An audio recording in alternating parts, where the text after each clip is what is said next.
Top 10 pulpos, go. And a little fucking octopi that I ate once. Sucked. We had octopus? That's number 1 through 10. Yeah, once. Suck? Had a shark once too. This shit was mealy as fuck. So I don't know if the shark was all old and shit, or I just got a bad shark. I don't know how shark works. I only had that one time. I was like, damn, shit like an old apple. What the hell's a mealy mean? You know, like an old apple, man. Oh yeah, like you that know, kind of like film like it has. No, not the film. You know, like the flesh of the apples, like feels like little grains. Yeah. Mealy, you know? Yeah. That's how that shark felt. I don't know if that's how all shark feels. Like I said, maybe I got the fucking shitty shark of the bunch. Maybe you got the ass fin. Yeah, I mean, I don't know what the fuck happened with my shark in specific, but it sucked. How the hell did you get shark? Were you a zombie fighting him? Yeah, I ordered shark. It was that. Where? Where was it? I don't know. I went with my dad and my grandma. And he took us some fucking, I guess, fancy sort of place. And I was a kid, and I was trying to look cool in front of yeah, I gotta get the shark. Pops. And I'll be honest, my first thing was I'm going to get corn dogs. Yeah, you had a weird love for corn dogs. Yeah, it was bizarre. And he was like, no, man, don't get corn dogs. That shit sucks. We're in a fucking good-ass restaurant. They got shark. It's good. Know? And I'm like, all right. So I look at the little menu, fucking shark. I'm like, shit, that's beast right there. Man, literally.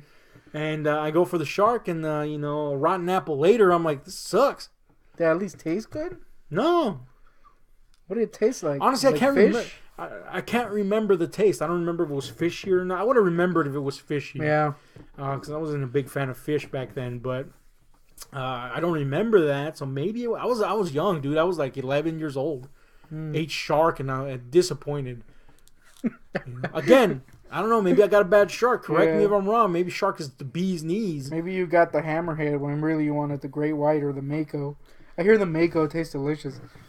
Are you just making that up? Makoing that up? I mean, it's their actual shark types. I don't know. I just made that shit up though.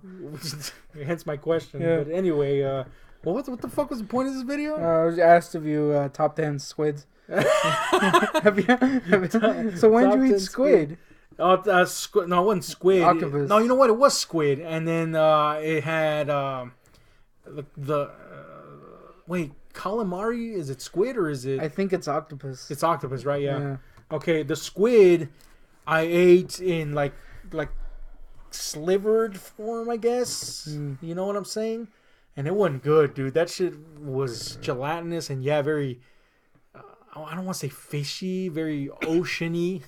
like seaweed? Like you could taste that motherfucking ocean in that shit. Yeah, you know what I'm saying? All the piss and shit. And then I had calamari in that fucking leg. Might as well just chew on nothing for 10 years. What is this garbage, man? Fucking licked. Sushi, I get down with sushi, though. Shit's good. Have you ever had, what the shit's called? The gargajos in the shell? The phlegm on the shell? Phlegm on the shell? Clams? No, I haven't had clams. I don't want to have clams. No, oysters. Oysters, I'm sorry. Yes, oysters. I don't want to have oysters. Just anything with a gooey consistency, I can't fucking eat, man. I just cannot fucking eat anything. Like, I wouldn't even eat soups back in the day. You know, anything with like a liquidy consistency, I hated. You know, even nowadays, sometimes I won't eat the broth in the soup. I'll just strain the soup and eat it like that. Yeah, that explains why. Yeah, anything that's liquidy in my mouth, I have an aversion to.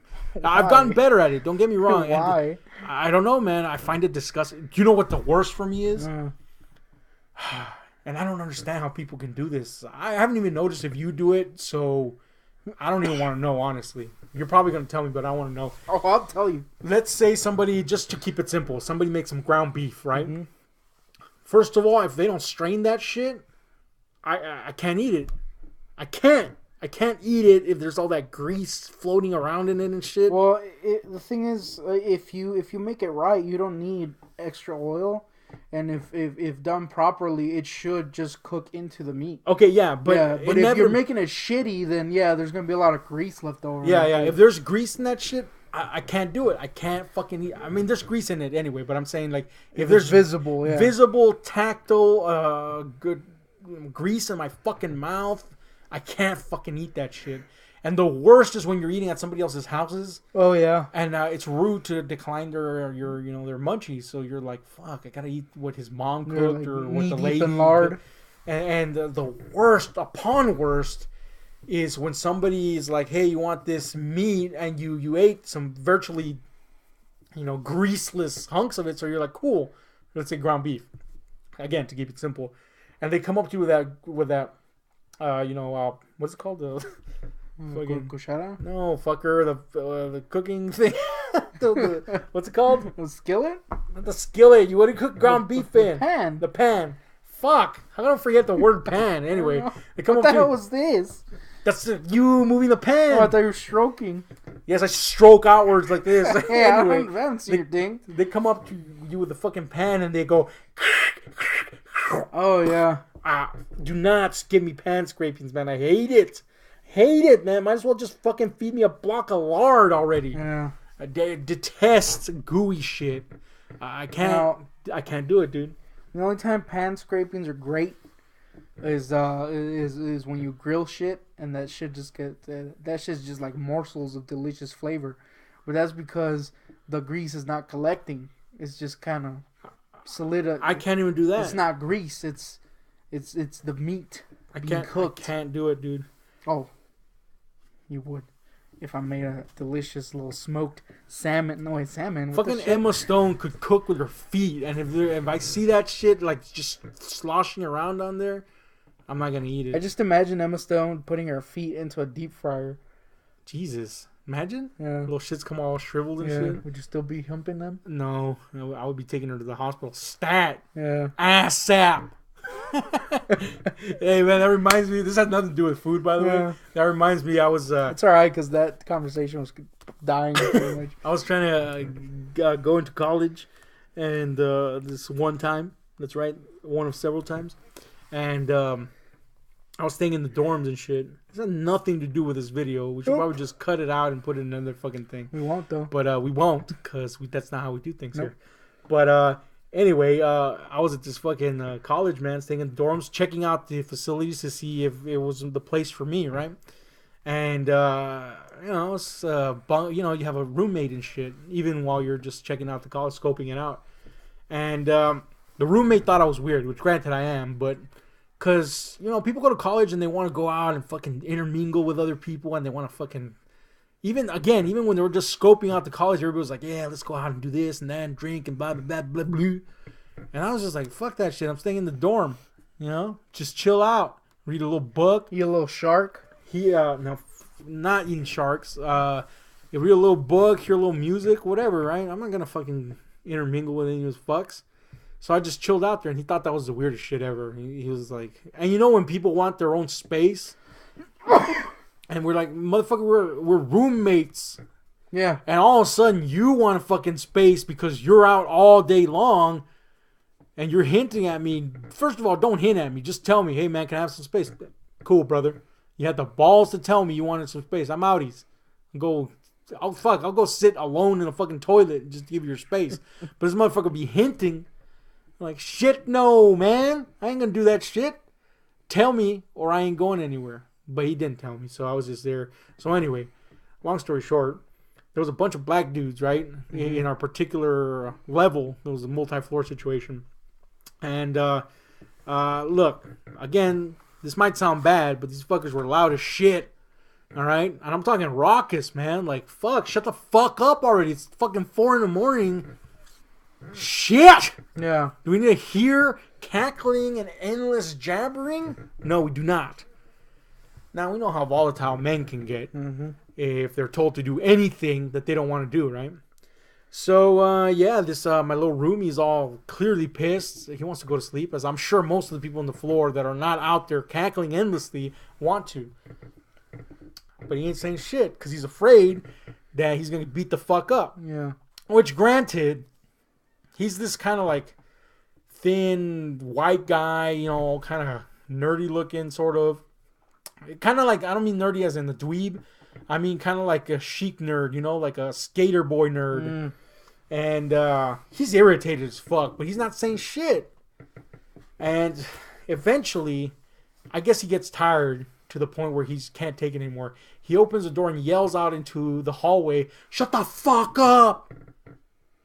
And look, any man is gonna, no matter how wrong they are, is gonna react adversely to that. Mm-hmm. All right. Now make that man a bunch of black dudes in a fucking hallway in college. Yeah.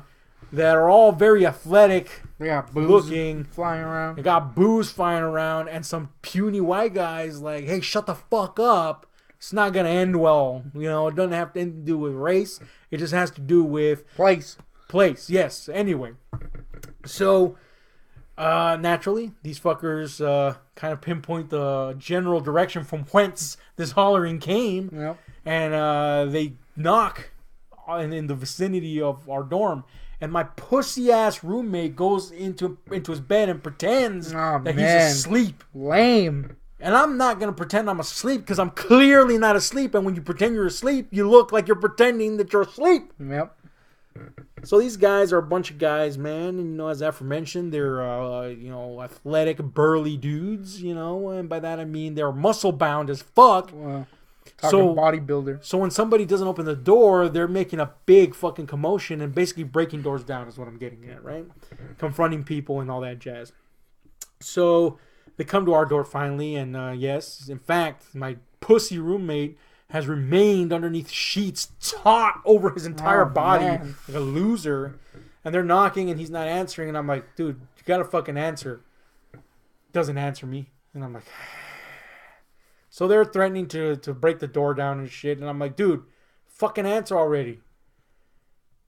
Reluctantly pulls down the little sheet, looks at me, and he's like, no. Shakes his little head, no. And I'm like, So they start knocking the door down, basically. Or commencing of the process of knocking the door down. Loser over there.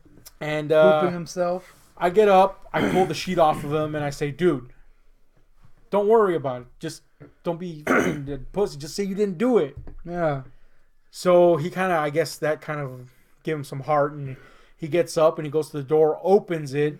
They stream in. They're like, "Hey man, you all two yelled out that shit and whatever, blah blah blah blah blah." You know what this fucker does? He said it wasn't me, but it might be him. Oh man. First of all, you did it. Second of all, you're gonna rat on a guy that you're living with that can beat you up too? Because you're a freaking twig? Yeah, so these fucking dudes, they're not pleased. Obviously. Yeah. There's like at least 13, 14 of them, okay? And I'm not gonna be a liar. I mean, I'm not gonna be an outright liar here and say that I wasn't scared. Mm-hmm. And that it had to do a little with the fact that midnight was a dawning on me. I was like, holy shit! I'm gonna get killed tonight. Yep, shank. But yeah, I was like, fucking shit. But mostly I was pissed that this piece of shit had done that shit. So I had to put the old mouthpiece to work, and I said, look, man, I didn't say that shit. And I think you know that I didn't say that shit. I don't know if they did. I was just going with it. Yeah. I was rolling with the punches, if you will. Yeah. Literally, maybe. And I said, look. Because you're fat and I didn't say that. Yeah. I didn't say that shit. And I think you know that I didn't say that shit. Now, I could be a complete snitch. Like my roommate here, which clearly said that shit. But you know what? I'm not going to do that. Even though I just did. Yeah.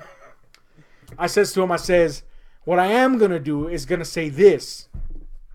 It is fucking loud as shit out there. It's nearly 4 a.m.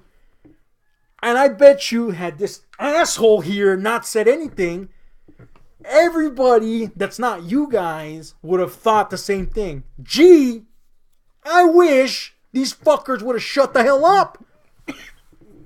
And then I says to him, and we're in Texas, so you know a lot of these people would have said it with another word thrown in the mix. Yeah.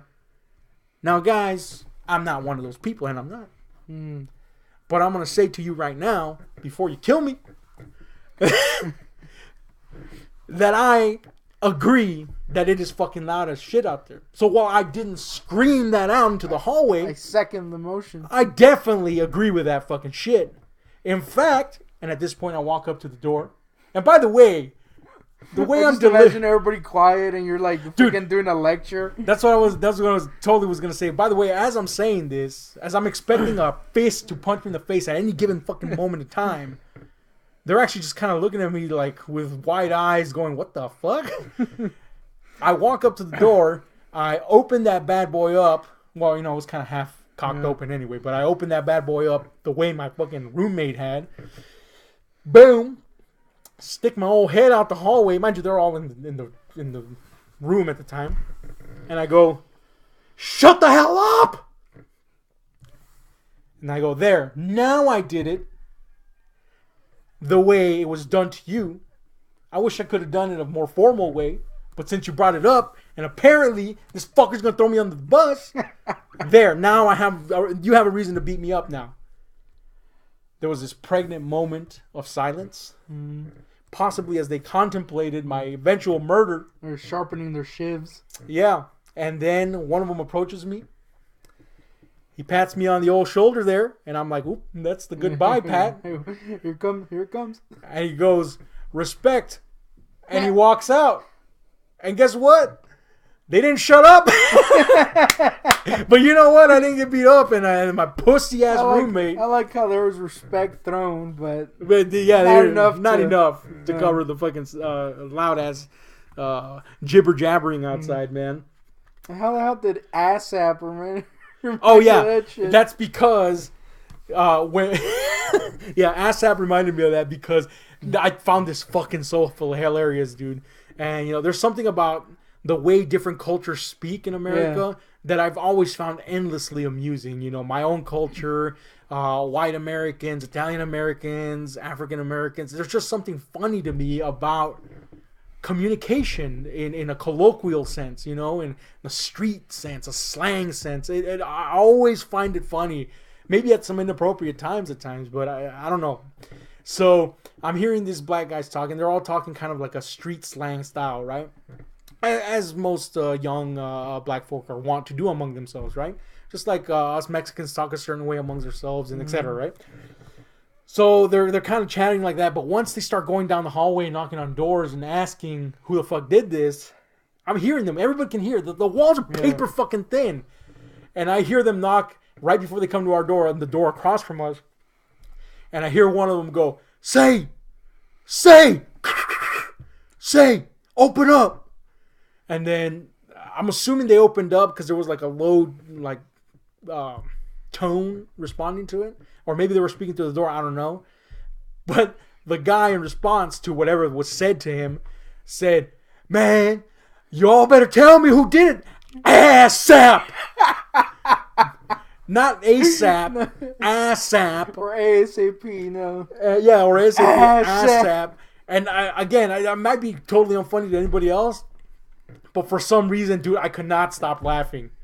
Could not stop laughing until they came to the door and my imminent death was upon me. I just thought it was fucking hilarious, dude. I don't know why I find shit like that funny, but I do. But anyway, that was a fucking thing that happened to me during that time. But going on random stories, since we're gonna just kind of go random here, random podcast, I guess. Eating shark, going to ASAP. There was a situation once, man, and I don't know exactly. I don't know, man. Maybe I was in the wrong. I wouldn't say I was in the wrong because I didn't really do anything. But let me just put it this way. I was friends with this guy for a number of years. We'll call him the Bulb. You know who I'm talking about. Mm-hmm. And he had a chick, right? And I thought she was pretty cool, man. She was a pretty cool chick for him. He definitely should have stayed with that chick. The thing is, the Bulb was a very stoic fellow. Yeah, kind of a weirdo. Very unexpressive individual. Yeah. Can never read him. Yeah, that's a guy for poker if there ever was one. Yeah. He and I had a language of our own, though. Grunts, mostly. Yeah, somehow we communicated with grunts for the most part and understood each other perfectly. We had jokes amongst us that other people just didn't get, etc. Even his girlfriend commented on how he talked more to me than to her. And that she would sit there and watch us converse with each other in our weird way, and she'd be like, "What the fuck is this?" She would marvel at what the fuck, you know. And I love it when you have a friendship like that with people, where it's like, how is this a friendship, you know? So yeah, man, he was going out with this chick. She was really cool. I liked her, man. I liked her for him, is what I'm saying. You know, I was like, this is a good chick. He needs a chick like this. It'll get him out of his shell. And don't get me wrong, this guy was no loser. You know. Yeah, it was like, it wasn't like he's loser, thus he's that way. That's just how he was. Yeah, that's just how he was. Yeah. This guy was literally an athlete. You know, he has a good job to date. Has a great job. He does those like Spartan runs now, marathons. You know, he's a successful and in terms of society popular, quote unquote, or in guy. It's just he happens to be the stoic dude. But anyway, so yeah. It's just somebody that I felt would be good for him, considering his kind of silent nature. And you know, she seemed very into him, so that was cool. Here's the thing, man. And again, I can never get a read on this, one way or the other, from him or from her. But the first time I met her, and this happened several times with friends, where they do the "do you approve of my girlfriend" thing. Yeah. And he did it several times, 3 times to count. And the last time resulted, in a rift between us. I'll get to that right now. Oculus. But yeah, you know, it was just a thing. You know, Guardian did it too on occasions. You know, like, what do you think of this right here? Yeah. You know, in a way. Which also, one time I told him, dude, you're dating a lesbian, basically. And then he got mad at me for about a year. Yeah. Then later comes in and was like, dude, that chick robbed me, and P.S. she was a lesbian. Yeah, you just made Marcus's day, by the way. Why? By saying that fact. Why? He's going to find that funny. Oh, well, it happened. But anyway, the point is, with the bulb here, this chick was cool for him, man. And they started having some sort of troubles. And I wasn't really aware of what those troubles were specifically. But we were in Chicago, he and I, at the time. And she was here in Texas. And she called him, and they were arguing while we were at a baseball game. And, you know, I don't like baseball, but I'm there because, you know, cool. I don't hate baseball, but, dude, that fucker's long. Yeah. But anyway, the point is, plus it was the Royals at the time. Gee, I wonder who's going to win. But anyway, we fucking, you know, we were there, and he was arguing with her, and I kind of got mad at him, you know, for lack of better words. I was like, dude, don't fuck this up, man. Yeah. This is a good chick. Don't fuck this up. Because he basically broke up with her right there, you know? And I was like, what the... So that led to an awkward, like, 7 days after. Because that was, I mean, it was really like 3-4 days, but it was awkward, man. In fact, I was so pissed that he had done that, and this might seem intrusive, like I was too involved. Yeah. But you gotta understand, this chick was good for him, and he liked her, he loved her, and vice versa. So what the fuck? Anyway, it was so awkward that right after the game finished, you know, the Sox won and shit, so everybody was celebrating and crap. And this hot-ass chick wearing Sox makeup on her face, hot as fuck, dude. She, you know, like everybody's celebrating, she's high-fiving people. She comes up to me to high-five me, and I just fucking stonewall her. Normally, I would have been like, fuck yeah, just to touch a finger on that fucking hand, you know? Like Stonewallis, though. Yeah, I was stonewalling the shit out of her, and she kind of was like, what the fuck? You know, because who denies a hot chick, you know? And even the people that I was with besides the bulb were like, dude, did you just not high-five that chick? And I was like, fuck yeah, man. Fuck that shit. So the bulb knew that I was You went and stared at a wall for Yeah. The bulb knew that I was kind of pissed, and, you know, he kind of shot that back at me, a little anger back at me. By the time we had driven back to Texas, which is a long fucking drive, it's like almost like a day drive if you go straight, we had kind of sort of established some sort of communication again, and he began to ask me, why do you think I should not do what you don't know why we're having this trouble. I'm like, you're right, I don't know, but I know that nothing is too big to fix unless it's colossal, fucking, illegal almost, you know, then maybe you can't fix that. Kill your mom or something. Yeah, then that may be unfixable, but nothing is too much of a problem to fix. This chick is good for you, man. Think about it. Do something to fix this. And they did, and they were happy. They moved in together. all that. He had jazz. a turtle. He had a turtle. That was weird. Yeah. And, but there was always this weird thing, man. Like, we'd go to the movies a lot together. You could say I was the third wheel, but he'd invite me. You know what I'm saying? And she was perfectly fine with that. And one day she told me why she was fine with that. And it was weird because that day we were in line for a long fucking time. Waiting for the Lord of the Rings marathon, all 3 movies back to back, extended editions no less. Living up to your reputation as a loser. Yeah, big time. Even though I like the movies too. So we were waiting that line for a long time, and the whole fucking time I was the one talking to her, interacting with her, making her laugh and all that jazz. And I know that didn't bother him. All that jazz. But at the same time I was like, damn, at what point are you gonna jump in? You know what I'm saying? Yeah, pipe. You gonna chime in here, boy? But dude, he not once, maybe once or twice, he said something to her, but the whole time it was just me doing the legwork. So I was like, man, that's weird. So at one point he goes to get some coffee for her and him, not me, because fuck coffee. And she's behind me, and she's like, she asked me straight up, "Do you think the bulb likes me?"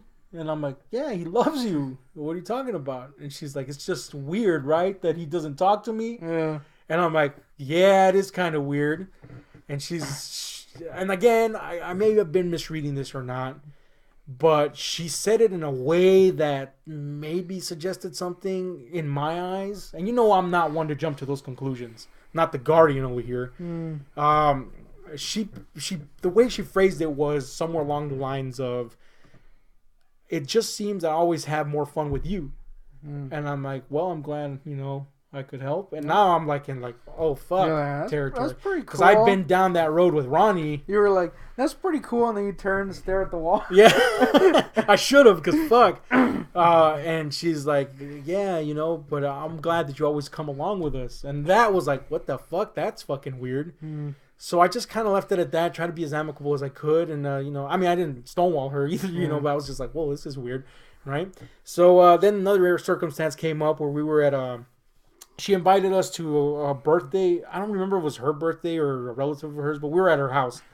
And, of course they already knew the bulb, but she introduces me to her family, which is odd, that she could have just said, "This is my friend," or, whatever. But it was like an elaborate introduction. All right, cool, whatever.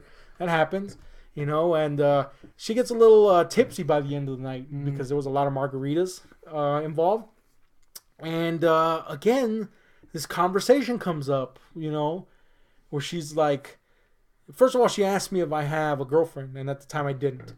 And I was like, no. And she's like, well, why not? These type of questions. Yeah. And it's going on a while, and I'm like, huh, this is a weird thing. Thing that's happening. So I'm like, okay. And then she discloses that she and the bulb are having issues. And this is when I'm like, a red light. You're asking me these questions, followed up by, yeah, we're having issues and this and that. You're and about ready to make a straight line to that wall again. Yeah, for real, man. I'm like, because I don't want to fuck with the bulb, man. Again, I've been down this road. I don't want to fuck my friend up. Your boy. Yeah. Although now in retrospect, I guess I should have. But anyway, no, I shouldn't have. But the point is, I was like, that's bizarre. That's really bizarre. Here's the thing about guys, man. If a chick throws attention your way, eventually you begin to ruminate on it, mull on it, chew on that sucker a bit, marinate on it, if you will. Meanwhile, the chick is not even thinking about it. Yeah. So that began to chew at me a little. I was like, damn, man. And look, I don't know. Did you ever meet her? Yeah, once, I think. I don't know what you thought about her, but I thought she was gorgeous, man. I think she was beautiful. Yeah, I'd hit it. Yeah, I thought she was like, just hot, and she was real sweet to boot, but anyway, so that began to chew on me because I am male. I am I got a ding-a-ling. Yeah, you do have a ding-a-ling. So I'm like, fuck, what do I do here? But of course, the other head, the good head got the best of me, and I was like, okay, you gotta chill, dude. That ain't the thing to do. So anyway, eventually they move out of town and whatever. And they go to college together, and they have their own apartment and whatever. I'm at work one day, and this random old lady comes up, not a hag, just a nice old lady, and she comes up to me and she's like, "Hey, are you Ahab?" And I'm like, yeah. I never met this old hag in my life. At that point, you were going by the Mass Movie Maniac. Yeah, a long time ago. That long dead a fucking alter ego. Yeah. But anyway, yeah, she's like, "Are you Ahab?" And I'm like, "Yeah. What, may I help you?" Because I thought she was just a customer that for some reason knew my name, and I didn't have a name tag, by the way. But in case you're wondering, but anyway, I was like, "Yeah, may I help you?" And she's like, "Oh no, I'm so and so's grandma. She tells me a lot about you," and I was like, "That's weird," because really at that point I hadn't talked to her in about 3-4 months, maybe. And she's like, "Yeah, in fact, she talked to me yesterday. I just thought I'd come and say hi and this and this and that. You know, she says all these good things about you, blah, blah, blah." And I'm like, "Whoa." And you were like, "What the?" Yeah, I was like, "What the egg?" Yeah, I was like, "Holy shit, what?" Dude, I don't know about you, but at this point, I feel pretty safe and confident in thinking this chick kind of digs me a little. You're already like, and I'm you're like, already taking out the thing. Yeah, I'm like, whoa, this is fucking strange, dude. So anyway, I get invited to go visit them over there where they're at. Man, this ding is gonna be a problem. No, I had confidence that I wasn't gonna fuck with that shit. You know what I'm saying? But at the same time, I wanted to sniff her butt crack really bad. So anyway, man, I go over to visit them, and I'm staying in their little den area, a little living room area, I should say. And it's very clear that her and the bulb are having some sort of argument when I get there. And I say to her, I says, because, he kind of goes off in a huff. And I says to her, I says, "Hey, man, if you guys don't want me here, And she's like, no, it's not about you. We've just been having issues again, blah, blah, blah, blah, blah. I'm glad to have you here, etc. And so is he. And I'm like, cool. And I make sure and check with him, too. And he's like, "Nah, man, it's cool. It was just, it's just some shit we're ironing out or whatever." Cool. So I stay there and shit. And it becomes obvious that there is, in fact, some tension between them. Quite a bit of tension, in fact. And I can't really pinpoint exactly what it is. And I didn't want to intrude, so whatever. I was just kind of a third wheel at times in the real sense. Never felt that way with them before. It was just that their issues were getting to them. Then this happened. All right. I'd stay with them for about a week. Maybe a little bit more. This is what happened. The first big-ass red flag. They had this argument. And it was an argument that I heard the bulk of. And it became clear to me that they were arguing because she wanted to go out with her friends. And he wasn't, I guess, secure in her going out with her friends. Kind of like jealous insecurity. Man, that's weird. Yeah. It happens, bro. You know? But this didn't seem like that kind of guy. Oh, yeah. Yeah, it was weird to me, too. He didn't seem that way at all, ever to me. And it just, I guess he didn't feel that. And granted, I mean, by the hints that I was getting from her, maybe he should have felt insecure. But anyway, she was arguing. They were arguing, etc. And she was like, "Fine, I'll just go to sleep." And so they go to sleep, I guess, And I'm in the living room like, "Whoop, that's awkward." Watching a movie. Along Came Polly, by the way. Not worth it. All right. Although it had that scene with Jennifer Aniston's ass. That was pretty hot. Anyway, back when Jennifer Aniston was hot. Yeah.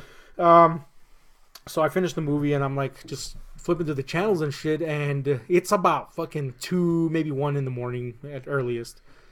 And she sneaks out into the living room. And she says to me, "Hey, can I ask you a favor?" And I says to her, "Ass favor? What?" And she's like, "Oh, nothing big." And I'm like, "Good, because it's tiny." No, it wasn't nothing like that. She's like, "Can I ask you a favor?" And I'm like, "Yeah, sure." And she says, "Would you not tell the bulb that I'm going out with my friends tonight?" And I'm like, "Do your thing, man. I'm not going to tell him anything." And she's like, "You promise?" I'm like, "Yeah." And she's like, "Thank you."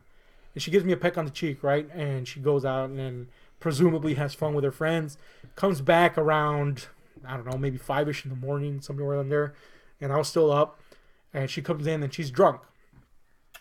Which is possibly why he was at odds with her, maybe. Yeah. I know when I was with previous girlfriends, I didn't like to drink, and I still don't like to drink, but I also didn't like them to drink, It's not a constructive fucking pastime, especially if you're with someone. Yeah. So anyway, a little brew every once in a while. Yeah, I enjoy a little brew every once in a while, but not get drunk, you know? So she comes in, and she's clearly tipsy. And, I'm kind of in the fold-out couch thing, but it's not fully folded out, It's kind of like that halfway mark, And I'm there, and she comes in, and she drops her shoes because she had them in her fucking hands for some reason. And she drops them, And she's like, oh, shit, because they made a fucking loud-ass sound. And I'm like, uh-huh. And I'm like, you need help? And she's like, yeah, here, grab my bag. So I get her bag and I put it on the kitchen table. And she kind of goes to the restroom and shit. And she comes back out and she's like, did I give you my phone? And I'm like, no. Man, this bitch is fucking blasted right now. Ass blasted. And she goes and she looks through her purse and finds her phone, sends off a fucking message to somebody, I guess, or whatever. And then she shuts it down and she kind of stands there for shit. It felt like a year, but it was probably like a good 10 seconds. And she's just kind of looking at me and I'm kind of looking in her. Mind you, this is dark, so yeah. It's weirder, I guess. Yeah, a little bit. And I'm kind of looking in her direction. And then she kind of falls towards me. And then all of a sudden she's on me. And I'm like, fuck, is this bitch going to Ralph on me? Yeah. But it wasn't no Ralphing. She's clawing at me.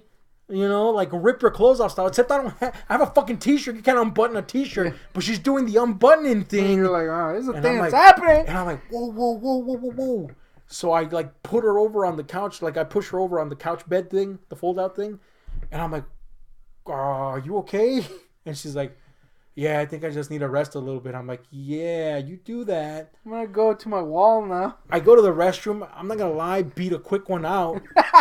And, are you serious? Dude, I had to, dude. Yeah. Dude, she was pretty, man. And, I'd rather beat one out and get that feeling over with than fuck it up, And I went, beat one out real quick. Trust me, it was quick. I was like, holy shit. When you're like, holy fucking shit, that fucking shit's rock hard. You're just like, I'm done. Woo! Can think clear again. Anyway, I get out and she's kind of asleep already. And I'm like, well, first of all, this is not good that she's asleep where I'm supposed to be sleeping. So I'm like, fuck. So I just kind of half pull her off and then pick her up.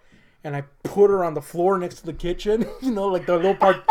Like the partition. You like poke her up. Yeah, like the partition where it goes from rug to linoleum. Yeah. And I leave her there and I go up to the bulb's room and I knock on it. And he gets up and he's like, what's up, man? And I'm like, dude, your chick just got back and I think she's blasted. And he comes out and he's like, what the fuck, man? I told her not to go. And I'm like, yeah, she came in and she just kind of plopped down on the fucking floor. And, he took my word for it, thankfully. I mean, it's a lie, but I was not trying to be malicious, I was like protecting him in a sense, So he's like, help me with her. So we pick her up and we put her in the fucking bedroom. And after that, they were both. There was not an air of weirdness in any sense, but it was between me and him, or between her and him. It was just kind of like they gotten over the fight. Yeah. But between me and her, there wasn't an air of weirdness, but there was that pregnant feeling of somethingness. You know what I'm saying? Like, we know something. Yeah. And I don't know if she was entirely sure what she knew. I don't know how drunk she was that she remembered what or what. Yeah. And I was like, oh, fuck. This is not cool, man. So about a day before I left, I caught her on an alone moment. And I said, look, I don't know if you remember or not, but you came in and she's like, yeah, I kind of remember. And she's like, did I do something? Kind of like a chided little girl or something. You're like, don't worry, I beat one off. It's I might as well have said that because I was like, no. I mean, there was like a thing that happened, but I didn't let it happen. And she's like, oh, okay. She's like, I'm sorry. And I'm like, no, that's cool. That's cool. You're cool with me. I even told her I'm team you. I'm just, chill. I ain't gonna fucking disrespect you or him or whatever. And she's like, oh, thank you so much. She gave me a hug, gave me a little kiss, like a friend kiss, You went and stroked it. And I definitely wanted to smell her butt again. That's right, again somehow. And I was like, all right. Look, I'm not going to lie. I would smell a chick's butt. In case you're wondering if I'm just saying that, I would totally smell her butt. But the point is, I was like, all right, well, this is a fucking thing that happened, man. This is, I don't know what to think about this, right? Yeah. Well, I come back.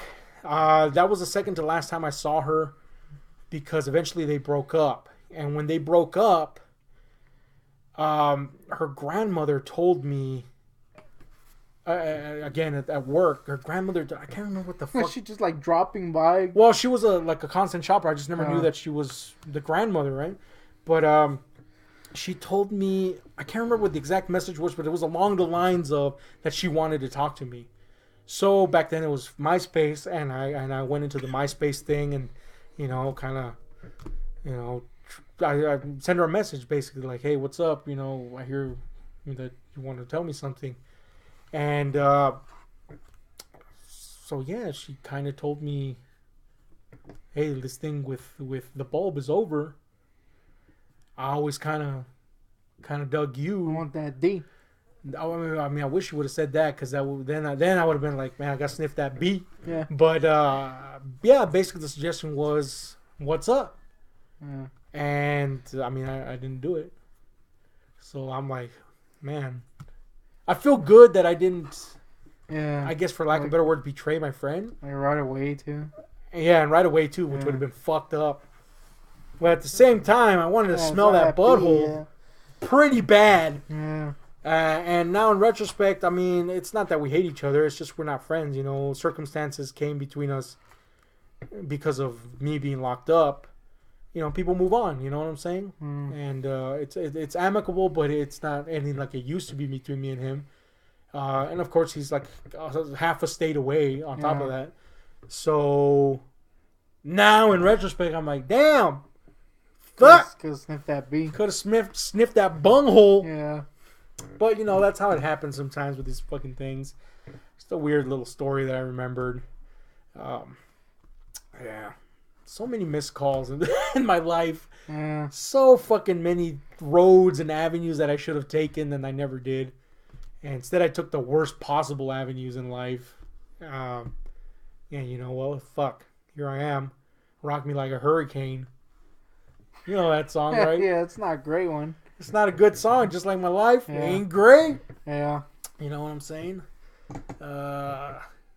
It's kind of been like a foolish endeavor in my life.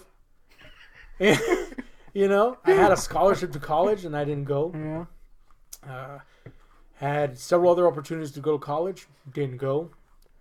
There was always just like these close calls, and I don't know, it was... one of the times I didn't go was because of my grandmother. I thought she was on the last years of her life. Turns out she lived another 8 years. Yeah. So I didn't go that second time that I should have gone to film school. The first time I didn't go because I had that full paid scholarship, and you have to do all the paperwork to get in and all that jazz. But I turned in the paperwork. They didn't tell me any of this though. If I would have known, hell, shit, I would have done the paperwork earlier. But and don't get me wrong, I wasn't procrastinating. Turned it in as fast as I could. But they were like, hey, say, man, I mean, the deadline for the film school was so-and-so date, like 3 days before. And I was like, nobody fucking told me that. You literally knew that it was FSU, by the way. You literally knew that was going to be the major that I wanted. And you didn't tell me until after I turned in the paperwork? What the fuck is that? So they're like, well, you can come in this 1 year for, just a standard fucking college thing, take some basics or whatever, and then we'll get you into film school. And I was like, it kind of dispirited me enough so that I was like, fuck it, I'm not going to go. Like a fool. But then I re-signed up to, at the time, there was Santa Fe Film School, which is now closed. But they were filming a lot of movies in New Mexico at the time.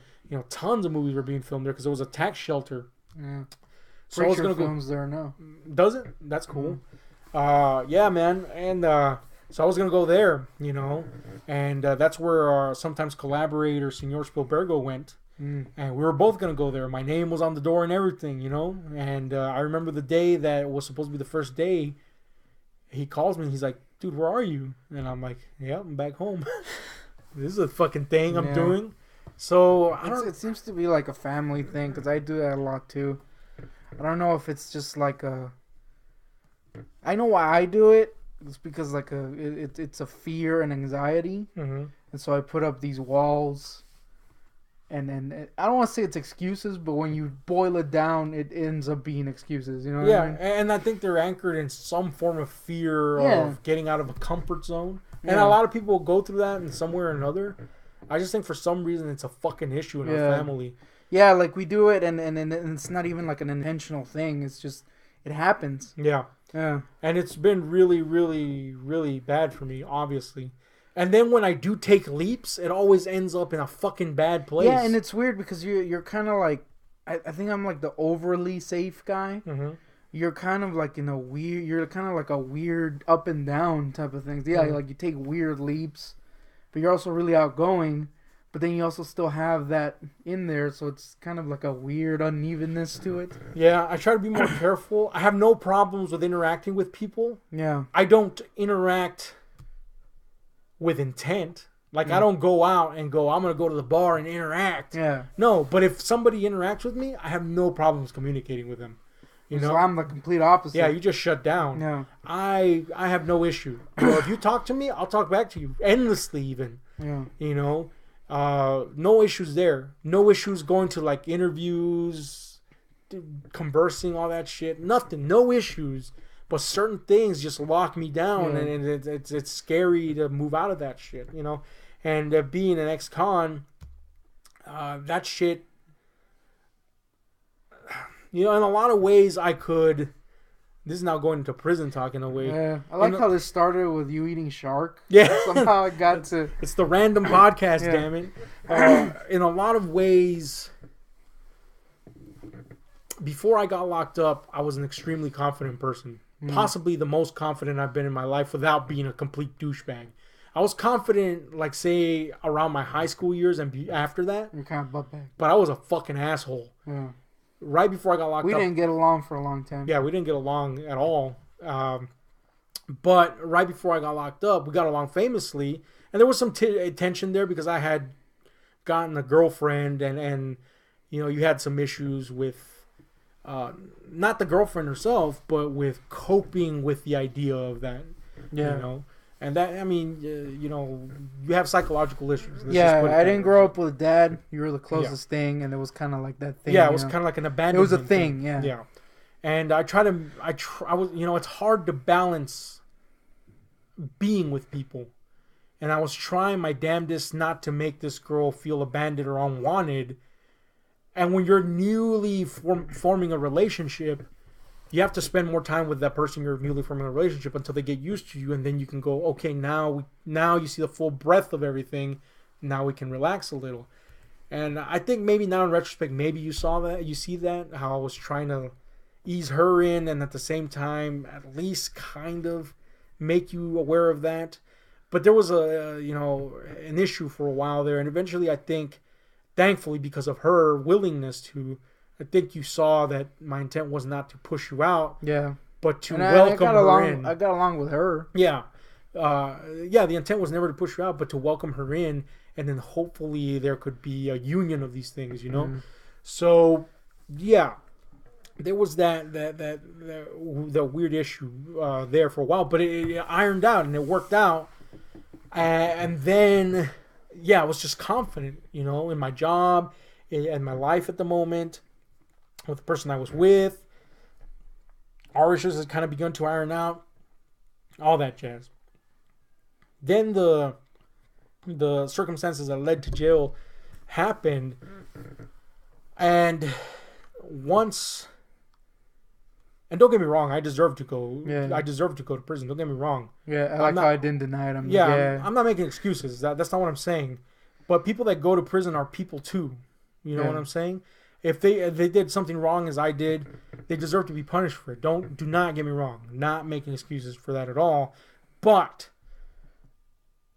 while most people in prison psychologically shut down and just become worse versions of themselves, because they're dehumanized in there. Yeah. So the response is either I'm going to better myself against all odds, against everybody telling me I'm garbage, or I'm going to go with the flow, think that I'm garbage, and just become worse. That's the only two options in there. And there are variants in between, but that's pretty much the two roads you can take in there. I went for you know what? I'm going to spend 5 years punishing myself and then find something in me that I wasn't there before. And, you know, some people have asked, I guess, about details about what got me there. Again, I want to address that in a channel that takes shit 100% seriously. Yeah. But I guess this is a serious conversation, but it's on a not very serious channel. Yeah, and then there's details that need to be. And there's other, there's people involved. Yeah. When you commit a crime, there's other people involved. The criminal is not the only one involved. There's considerations to be had. Yeah. For the privacy and respect of others, as well as the stupidity that you committed. So anyway, suffice it to say that I felt immense guilt towards what I had done, and more importantly, towards the people whose lives I had affected. My relationship, my family. When you're a criminal, there are victims to your crime, their relationships, their families, etc. So all that shit weighed on me dramatically, and for the first 2.5 years, I took my punishment to like penance levels. The prison is fucking hot, especially in Texas. I would wear 2 layers of clothing and sleep under sheets, just to increase my discomfort. Shit like that. I would not refuse to talk to people, not in a fucked up way that would get me in trouble, but it took me a while to just relax and actually associate with people. Just do shit to make myself feel more uncomfortable, and at the same time not cause a stir and a ruckus. So that was kind of my thinking, and on top of that, of course, you're being, like I said, dehumanized constantly by the overseers, the guards, people in general. It's just you become filth to everybody. The criminals see in there, the prisoners, I should say, treat each other like shit in an attempt to make themselves feel better. And I just decided, fuck it, treat me like shit if you must. I'm not gonna defend that. But that can only take you so far before you begin to want to die. And I didn't want to die per se. I had shreds of hope of things that I wanted and things that I wanted to fix and etc. So my confidence, however, was shredded. And I will say this, as deserving as I was of that, it does have a psychological impact on you. Yeah. And I don't want to call PTSD. I don't want to say, I should get some. There's a lot of prisoners that do this. I should get some recompense from the government for PTSD or Social Security. A lot of prisoners have Social Security because of that. Really? Yeah, because it affects you mentally to a degree, and if there's a legit issue or not, you can convince a psychologist of anything, really. Yeah. I could legitimately go to a psychologist, and I almost can guarantee you that there's fucking issues. Yeah, I would. And people, it would actually be a good idea. I'm not even gonna lie. Friends have told me, I have a couple of real good female friends of mine that have told me countless times, dude, you need to go to a psychologist. Yeah. The problem is, from my experience with the people in this area, I think you would be too bright for them. Perhaps. After all, I am the one who diagnosed you. Then an entire board of psychologists mocked me. Yeah. Then years later, guess what? The diagnosis I gave them, they said, oh, that's what he has. Yeah. The fuck, man? Anyway, I'm not saying I'm smarter than a doctor. I'm just saying that happened. But the point is... You're not saying you're smarter than the doctor. You're saying you're smarter than a board of seasoned doctors. That's what I was saying. No, but I get what you're saying. There's a lot of incredulous people here where we're at. And very cynical, and after all, how are they going to see a prisoner as anything but a deceiver and a liar, but whatever. I've been told by several people, dude, you need to go see a psychologist, because I kind of vent on these 2 friends a lot, not a lot, but more than anybody. I tell them issues, but it racks your fucking confidence, it steals your humanity. And then you're unleashed into a world where you're expected to function again. And that's why a lot of people are recidivists. They go back, most of them because they just fucking don't leave the criminal life and they go back. The other because society never sees them as anything but criminals. Yeah. And they are never forgiven. And it's not saying that there's different kinds of people, There is, of course. And here's the issue, though. Even criminals can get jobs. The thing is, my confidence was so stolen from me. and these things, you know, my entire psyche was fucking torn fucking asunder. That that affected my confidence so much that I am shattered every time something impacts that confidence again. Example, one of the first jobs that I was actually called back to, I was like, yes, I just need one step forward. This is it. I got called back, went through the training for about 2 days, and then halfway into the training, I get escorted out of the building and told, I'm sorry, you know, we can't have you working here. And it's because, you know, their PR eventually reviews you. Yeah. They find out you're a con. They decide. They make the decision. Should we keep her or not? Decision made. And normally, you know, maybe a lot of, you know, I have several friends that have gone out and functioned well again to some degree or another. They would brush themselves off and just go to the next place. To me, it was like, I'm back down. I'm back down in the depths of self-doubt and depression, and I have to build myself up again. I think to add to that, it's the fact that you've never been that way. Yeah, I was not for me, that kind of shit's normal. Yeah. You know, I'll just freaking be alone for a week or whatever, and I'll be fine. But for you, it's kind of like a new thing to deal with. And on top of that, I have no background in criminality, you know? Yeah. So it's not like I was one of these guys that, you know, knows how to work the system. You know what I'm saying? Oh, now I can get out and do this, get a little job right here. I got the hookup over here. I don't have the fucking hookup. I don't know how to work the system. You know, I just don't.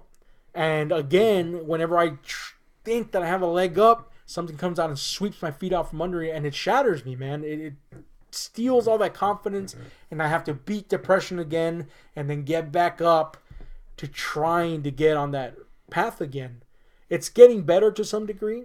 Like this last one where it was just obvious I wasn't going to get the job. I wasn't devastated, but it's also not good to be numb to it. No. In fact, it's probably worse to be numb to it, because eventually numbness leads you to carelessness. And I don't want to be careless either, you know, because carelessness can lead to dark roads. And then that's not something I want, obviously. So it's a fucking issue, dude. And then on top of that, this is where the PTSD thing comes in. Like, yeah, I don't want to play that fucking violin. I'm not trying to do that. I'm not trying to make anybody feel empathy towards me or nothing like that. It's just what it is what I'm saying. And there's shit that fucking destroys me mentally. Great example, and I'm sure maybe I mentioned this once or twice, but it stands. You know, I watched a prison show called Wentworth. And that, you know, if you ever want to see what prison's like for most people, you know, there's the people that go to some fucked up prisons, like Oz style prisons, you know. That's for maximum security. Ass rape on the daily. Yeah, that's maximum security danger fucking prisons. I went to a minimum security prison, but that doesn't mean it wasn't bad. Yeah. You know what I'm saying? And I was in some medium security ones too before I got to the minimum one. But if you want to see what prison is for most people on the daily, see a show like Wentworth. Yes, there's stabbings, there's violence, there's some fucked up shit going on. For the most part, though, it's people trying to maintain some semblance of humanity. And that's what that show depicts so well. And, you know, and it also depicts the guards and all that shit and how they interact with people. And it might seem to some people like that's melodramatic, but fuck, I've yet to see a show that's so close to the prison lifestyle than that. And yeah, of course it has, you know, like any show, it has some extreme moments that may be a little pushing a little bit of reality, but for the most part, that's what prison is like. And there's moments in that show that, fuck, dude, it winded me, you know, and I know I've told you this before, and maybe mentioned it here once or twice.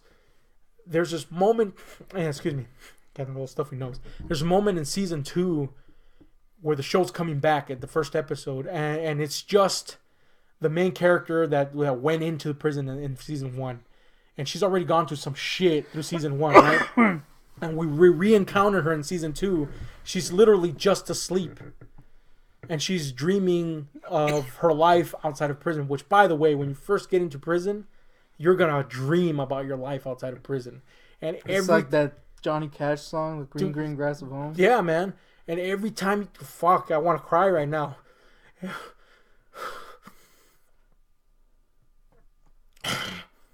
Every time you get up,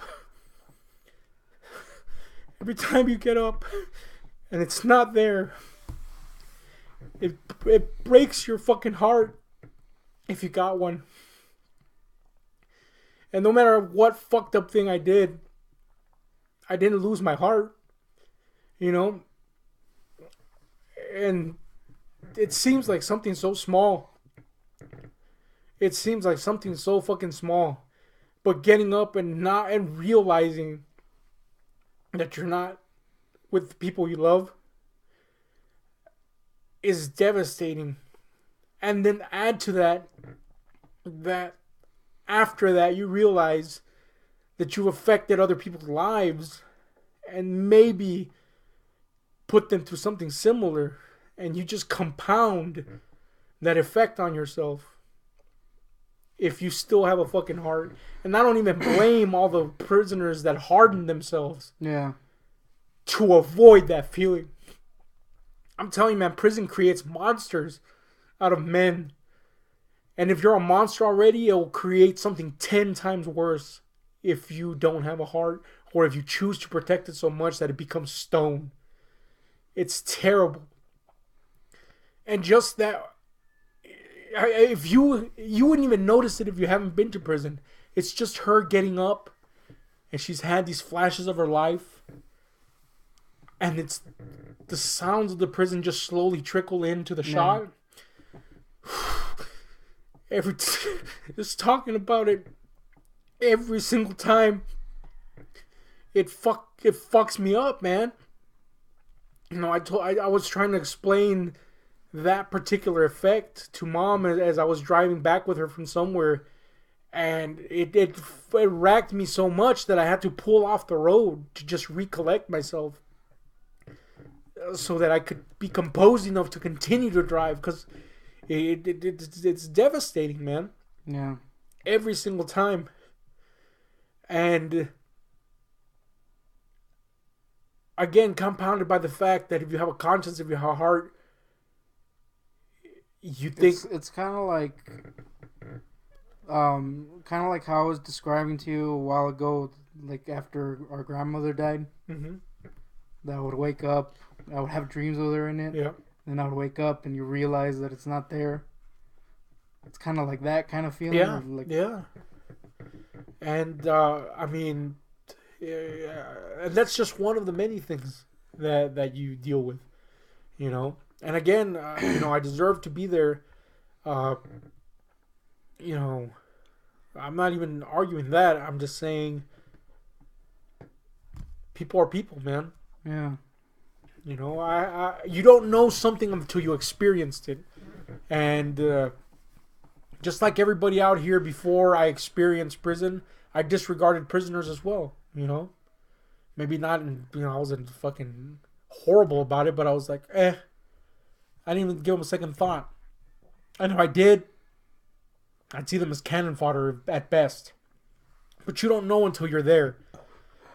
And it's not, like I was trying to say earlier, it's not... Obviously, there's people who are just bad. Yeah. You know what I mean? But to write everyone off... It's fool's work. Yeah. You know, and I encountered some of the worst people in society's eyes anyway, in there as well. And a lot of those people want to fix themselves, and they just know that eventually the fact that society will not accept them breaks them down. Yeah. And I think about those guys, and I think those guys have even less hope than I do. It's shocking to me that society is willing to completely create worse monsters than they initially locked up, and they're happy about it. Yeah. They revel in the idea of it, you know, and then don't see the irony of them becoming monsters themselves and doing so. You know, there's a solution, maybe we need to separate people that have gone, out of prison into their own society and allow them to function in a way that benefits the country, whatever. Start up another Australia. Yeah, really, man. I mean, there needs to be an avenue for these people to become functional again. And some of them may never be able to leave that colony, for lack of better words. And some of them may be able to graduate into normal society. But there needs to be something more concrete. Yeah, there needs to be like a in-between, not just... Yeah. And... I mean, some people will never see it that way because you're a criminal. Who gives a shit? I don't blame them. Like I said, I put myself there. You know what I'm saying? But it doesn't mean that I am defined by what everybody else sees and every other prisoner, or any other prisoner is defined by anything but what they are. So. Yeah, it's just such a weird situation, man. And I honestly don't know how to get out of that spot. It's tough. It's tough, and sometimes I end up defeating myself because it's hard. It's hard to see myself as human anymore.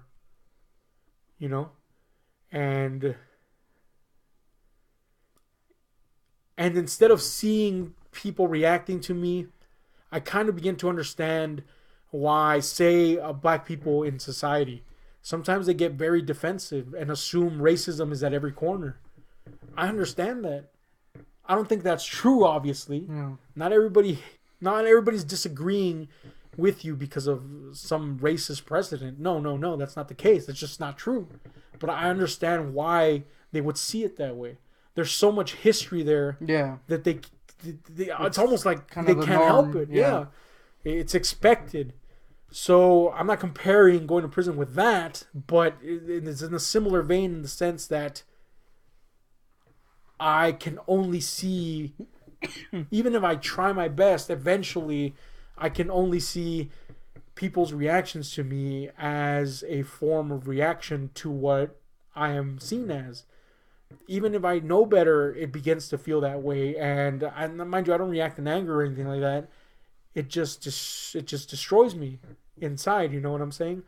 And anything can trigger it.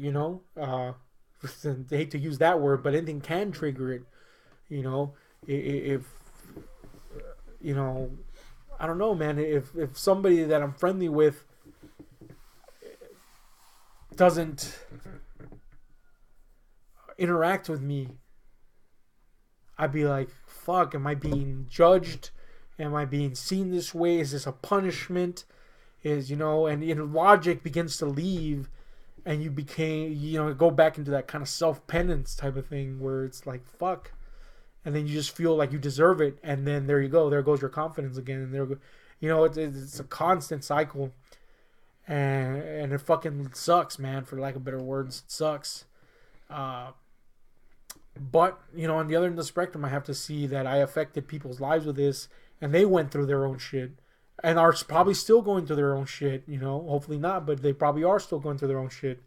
So what about them? I can only be considerate as much as I can be, and, in the end, we're kind of in our own universe.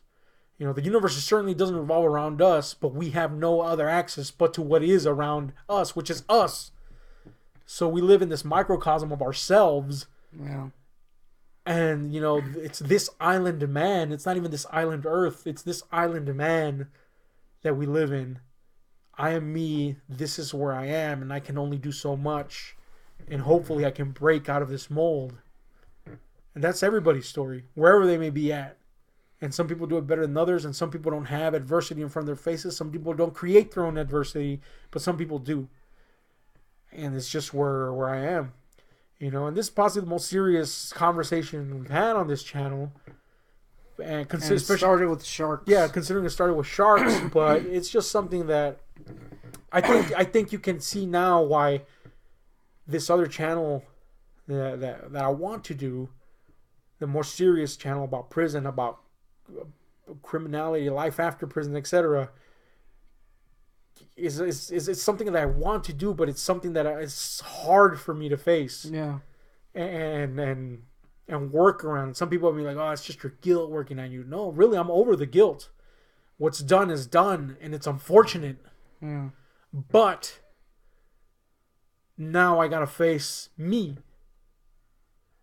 and not in the way I faced it in prison. In prison, it was, look, man, this is what you became, and in such a brief period of time, this is what you became. You know, and there was a partner in crime with me. You know, it's not what you became; it's what you two became. And now what? You know, you have to face that and live with that, and then on top of that, you have to live with the losses, the damage, society's brunt on you, and it never ends. You know, but what to do? But continue and trying to make it work, and hopefully one day find some sort of balance. And again, going back to that anxiety issue, it's gotten worse because of that lack of confidence post prison, to the point where my world shuts down. I can't see solutions anymore. I can't sort out solutions in my head to where I'm like, okay, this is how I start to fix the problem. Instead, the moment something goes wrong, everything falls apart, and I have to start from scratch. Yeah, and then that becomes a freaking. I know I've told you about it, but that's a problem. Yeah, it's a big problem because it's basically, you get to a point where you think you're good, and then something messes it up, and then you're back to step one, and you have to do all that shit all over again, and now it's not gonna work the way you did it the first time. Yep. So, and it's difficult. It's difficult. I don't know what to do. I don't know what the route to take. I feel like a baby almost. Like people have to guide me to do things, because then otherwise I won't grasp them anymore. In terms of functioning, in terms of society in general, it's like I'm lost. And it has yet to go away. And it fucking sucks, man. It fucking is atrocious, the way to live. But maybe that's kind of what I made for, the bed that I made for something you got to lay in it, you know, and who knows for how long.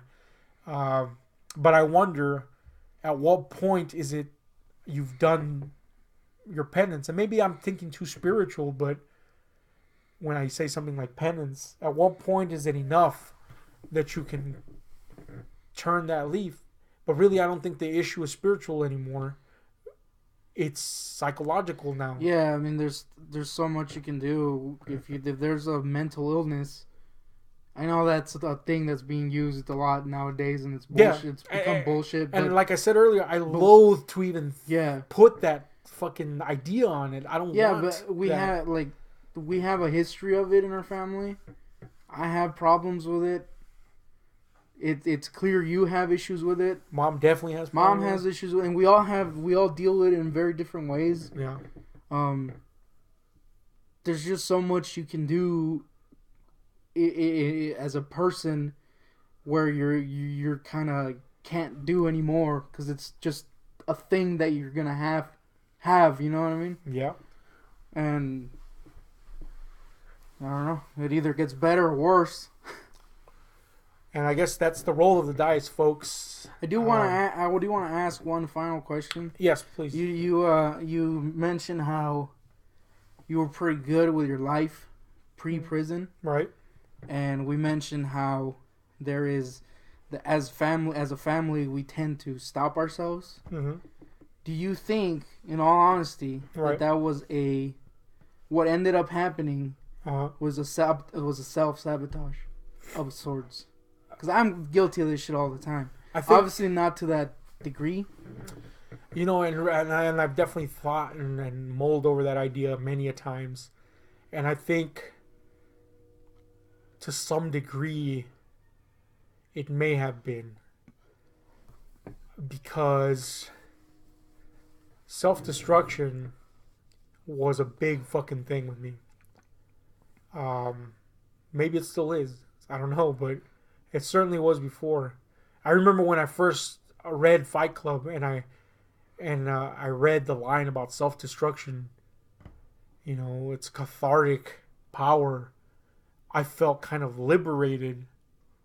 Like, fuck yes. Things felt hopeful because I was in such a self-destructive loop all the time that it felt like maybe this self-destruction could be constructive one day. So it's been an issue for me for sure in the past.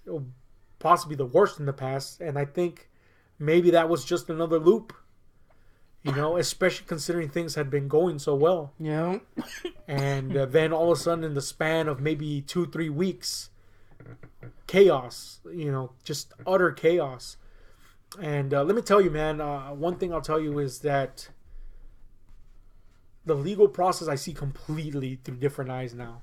Now that I've seen the other side. I think that is something that we should talk about when that channel comes to fruition. Yeah, the legal process is something that has opened my eyes. What you read in the papers, what you see on the news, almost, I'll say 99% of the time, it's bullshit. Is either bullshit, is either an inkling of what actually happened, is an assumption. I was seeing, I don't want to interrupt, but I was seeing this, you like that? I don't want to interrupt, but I will. I was seeing this in this report on some true crime shit, right? They were talking about the kids, like, or the guy who shot up the McDonald's. I don't know if you remember that shit. Yeah. His upbringing and shit. Right.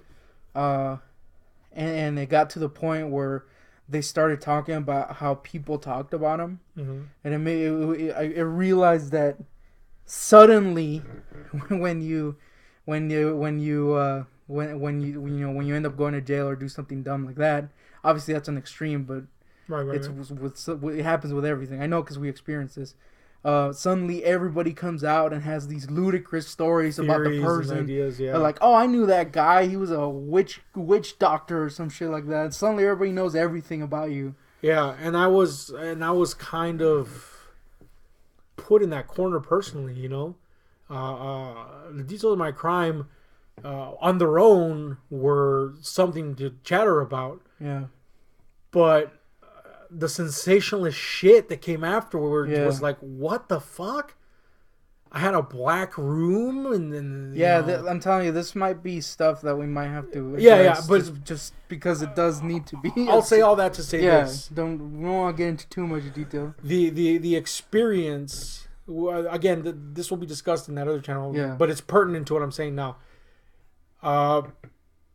Experiencing how that comes out made me extremely wary of everything, pretty much. And but it also made me realize that certain things had been, I guess, in my life had been pointing to this. If so many people, like you say, come out of the woodwork all of a sudden, friends, etc., and they're like, oh yeah, this and this and that. Most of them just want a piece of the pie, attention, etc. But if all of a sudden people come out of the woodwork, then you begin to see yourself through other people's eyes, and you realize that you were laying at least a little bit of groundwork for people to perceive you a certain way anyway. I'm not even talking about the sensationalist bullshit. Yeah. No. I'm talking about the few, because I got to read a lot of people's perceptions of me, because I was sued afterwards. Yeah. Again, that will be discussed eventually when we do that more serious channel. But this is like the ultimate teaser for that. Yeah, no shit. I was sued eventually, so I got to read a lot of testimonies from people against me, or not against me, but character testimonies. Yeah. And it's kind of like, it was like a course in knowing who you could trust, almost. Yeah. And I can speak to the way that will affect how people see you, because like for a long time we didn't know any of the details. Right. And we were just getting that secondhand bull crap basically. Right. And it like I'll be honest, it completely changed the way I saw you for 5 years. Yeah. And that became a problem. When the time came. So yeah, it's a thing that misinformation and people just talking out of their ass or even like you said, taking some fact or whatever and just kind of running with it. Yeah, running with it is. Yeah, but it's pretty big problem.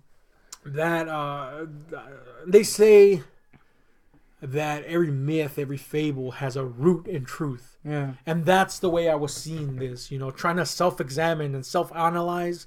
I was seeing this is how people saw me. And again, even the sensationalist ones, it may have been like they're just wanting a little time in the spotlight. Yeah. But somewhere deep down there was a root and foundation to the way they made that story blow up. What was it? And I would see, and then I didn't have lawyers to represent me. Because in my mind, I was like, I deserve everything. So bring it on. And I was dead honest with people and blah, blah, blah. Sometimes to a fault, maybe. But, I was even foolish enough when during the lawsuit to just agree with shit. Just to get the lawsuit over with. Just to punish myself further. Which was really dumb. Because it fucked me. You know what I'm saying? But I was so hell-bent on penance that I just agreed with shit. I went against my own testimony, on my criminal testimony, just to get this fucking shit finished with and me punished, which was foolish. In retrospect, I regret that because, fuck, that sucks for me. Now, worse. No. But whatever. I can't fix that. It's done.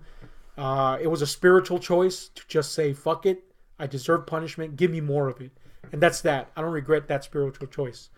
But it does suck. But anyway, the point is, it just taught me to go back and look, okay, why did this person even want to say this about me? And why did this person perceive me this way, etc.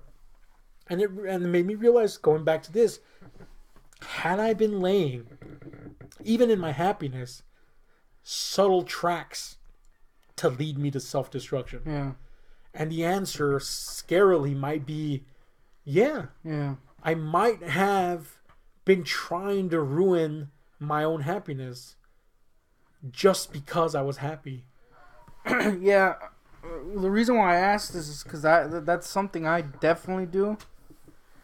I haven't had the chance to do it recently because, I ain't talking to no one, basically, except for Marcus. Marcus is my boy. But that's also why I'm in this situation because of that, because I did all that stuff. You know what I mean? I'm a self-sabotager, and I see that in you. You know what I mean? So yeah. I was just wondering if you were aware, or if you thought that was a thing that happened. Sometimes it's worse to be aware. Yeah, that's the thing. Like because it's for the longest time, I didn't realize what it's just shit that happens, and then you're like, oh man, this sucks. But then when you realize it, you're like, why am I doing this? Yeah, it's almost, why can't I just have a friend? Why do I have to be a piece of shit all of a sudden? It's almost like watching yourself purposely turn the wheel off a cliff, and not doing jack shit about it, even though you could. Yeah, and so it's almost scary to be aware. At the same time, being aware. It's like a coping mechanism, the doing that. I know that. Yeah. But it sucks. It's a shitty one. I will say destructive one. The one benefit of being that self-aware, whether in the moment or in retrospect, either or, has been that it's made me an attentive friend to when people need something. Yeah. It makes me empathic towards them. It makes me want to help them. Or listen. Sometimes people just need to be listened to. It makes me want to do that. So there's at least that one benefit out of it. But it is a sucky ass situation, and I don't know how to fix it, but I strive to fix it. And maybe I won't ever, but I know at least I can be comforted in the fact that I want to. That it's not my desire to be broken as a human being. So I guess there's that, for now. And we'll see where that leads. But Yeah, if you haven't seen a previous podcast we did, there was a reason we did this channel, and part of it was to fix the chasm that had grown between us, and I think it's done its work slowly but surely. That among other things, mind you. And there's still moments, of course, for both of us where... Yeah, I think just in the way that I deal with things, Yeah. It causes situations that may be taken in a certain way, especially like you said earlier, that you're quick to assume certain things nowadays. Yeah. But, you know, it's definitely, we can actually talk to each other now. Yeah. Without me just being like... Yeah. And again, I don't want to blame anything. Obviously, you know, people had, you know, their part to play or whatever, but a lot of my perception for 5 years was on bullshit that was reported and was wrong. Yeah. And you know, again, that's not taking anything away from the situation. Yeah. Stuff happened. Don't get me wrong. But, fuck, man. But the full story isn't what you see sometimes. Yeah. Sometimes there's more. Sometimes there's less. Sometimes it's a lot more complex. You know? Yeah. I classify mine as... We've had somewhere recently, you kind of explained some of your thinking, and it's weird. Can't say I understand it. Yeah, but it's human, which is right. You know, everything they try to take away basically. Right. In the news, or you know, the people talking and all that shit. Yeah, I mean, and that's ultimately what I discovered in lockup too. Is, man, that those people, as much as the news tries to pay, and then don't get me wrong, there's awful people in there. Yeah, we're in prison for a reason. Every one of us was in prison for a reason. All the people that I met in there and myself, we were in there for a reason. Yeah, but the way I see it, if everybody was held accountable for all the shitty shit they did, and everybody would be in prison. But that's one thing I learned quickly. And again, it goes into those two roads that I talked about earlier. Either you decide to fix yourself or you don't. Whether it's a coping mechanism not to, or to do it, either way, or you just do it involuntarily. Those are the two big paths. You fix yourself or you don't. What I saw in there was that there was always more than what people assumed or were told, always. And even if the shit was as bad as everyone said, or worse, or less worse, even then, some of those people were human and were trying to fix themselves. Again, not everyone. And, I mean, there has to be something there for them to try to fix that. You know what I'm saying? So, without excuses, without any of that, that's what I'm trying to do. I'm trying to be something. And you know, a lot of people go to prison and they come out religious, supposedly. Yeah. I don't make that claim. I pursued faith. And I'm very bad at it. Yeah, and it's not like it was just a thing that came out of nowhere. We came from a faith background. Yeah. But that's just it. And I think that even further proves my genuine intent behind it. I don't believe what we believed as children. Yeah. I believe something different in a lot of ways. There's similarities here and there, but obviously I believe something different, and my intent is legitimate. I don't want to call myself a Christian because that has a bad fucking taste in people's... In my mouth, it has a bad taste. Yeah, thanks to a lot of... morons, basically. Jerks, morons, people that don't understand their faith, all that jazz. That's not... I believe in a Christian ideology. I'll say that. But I don't subscribe to a specific church or a specific belief system. I believe what I study to believe, and then I figure out to believe. Okay? And then if you don't believe in that, I don't judge you for it. And you know, and I don't think you're wrong. And I just think that this is the path for me. That's it. You know, I'm not one of those Christians, so to speak. But I'm also a fallible motherfucker.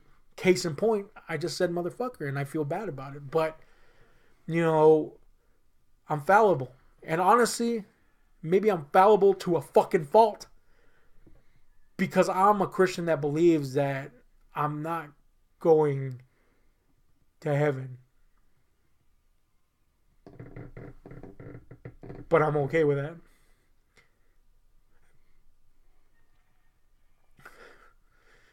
Because at the end of the day, I tried as best as I could.